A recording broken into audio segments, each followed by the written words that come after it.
Hello everyone, welcome back to my new daily vlog. কেমন আছো সবাই? আশা করছি সবাই ভালো আছো।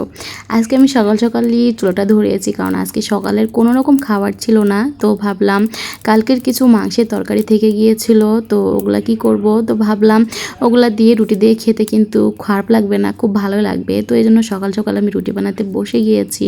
তোমাদের ভাইয়াও বলছিল যে আজকে সে মাংসের ঝোল দিয়ে রুটি খাবে।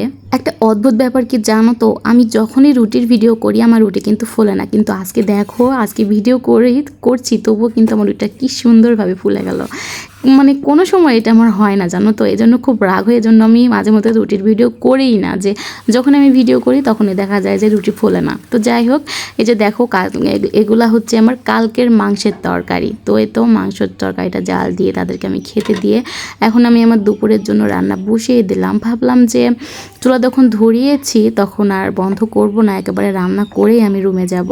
কেননা যেহেতু আমি সবসময় মাটির চুলা রান্না করি, বারবার আসলে চুলাটা ধরাতে বিরক্ত লাগবে। এই জন্য ভাবলাম যে আমি এখনই সব কিছু রান্না করে নিব। তো একটু ভাতটা উঠিয়ে দিয়েছি, আর দেখো আমার ভাতটাও কিন্তু কমপ্লিট হয়ে গিয়েছে। আর ভাত উঠিয়ে দিয়ে আমি কিন্তু এই তরকারিগুলো সব কিছু কেটে নিয়েছি। এখানে আমি পটল নিয়েছি, মিষ্টি কুমড়া নিয়েছি, আর 2 থেকে 3টা আলু নিয়েছি। মানে আমার সব সবজিতে আলুটা থাকবে, কেন জানো তো, আমার ছোটো পিচিটা খুবই আলু পছন্দ করে।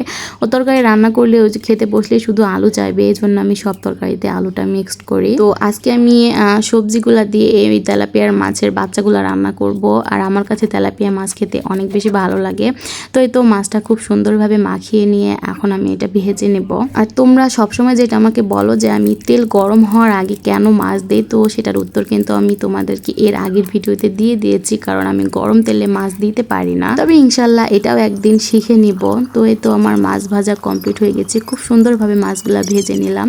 তো এখন এই তো তরকারি রান্না করব। প্রথমে পেঁয়াজ মরিচ সব কিছু সুন্দরভাবে লাল করে ভেজে নিয়েছি, নিয়ে এখন মরিচ, লবণ, হলুদ, জিরার গুঁড়া, ধনিয়ার গুঁড়া সব কিছু অ্যাড করে দিব। দিয়ে মশলাটা খুব ভালোভাবে কষিয়ে নিব। এখানে এই তো আমার মশলাটা কষানো হয়ে গিয়েছে। এখন আমি এখানে আমার কেটে রাখা সবজিগুলা দিয়ে দিব। আর এটা দেওয়ার পরে হালকা একটু পানি দিয়ে এটা খুব সুন্দরভাবে নেড়ে চেড়ে এটা ঢাকনা দিয়ে ঢেকে রাখবো। আর মিক্সড সবজি যত বেশি কষানো হয় তত বেশি টেস্ট লাগে খেতে। আর শুধুমাত্র এই সবজি না, যে কোনো তরকারি তোমরা যদি একটু কষিয়ে রান্না করতে পারো তাহলে কিন্তু খেতে অনেক বেশি ভালো লাগে। আর সবজি হলে তো কথাই নেই। আর আমার বাড়ির প্রতিটা মানুষ মিক্সড সবজি খেতে অনেক বেশি পছন্দ করে, আর তাদের সাথে থাকতে থাকতে আসলে আমার অভ্যাস হয়ে গিয়েছে। এখন আমার কাছেও এগুলা খেতে খুবই মজা লাগে। তো আমার এই তো এখন সবজিগুলা কষানো হয়ে গিয়েছে। এখন মাছের জন্য ঝোলের পানি দিয়ে মাছগুলা সব কিছু অ্যাড করে দিয়ে এখন জাস্ট একটু বলক তুলে নিলেই আমার রান্নাবান্না শেষ। তো দেখো এখানে কি সুন্দর কালারটা এসেছে। তো আমার রান্নাবান্না এখানেই শেষ করছি। সবাই ভালো থেকো, তোমাদের সাথে দেখা হচ্ছে নেক্সট ভিডিওতে।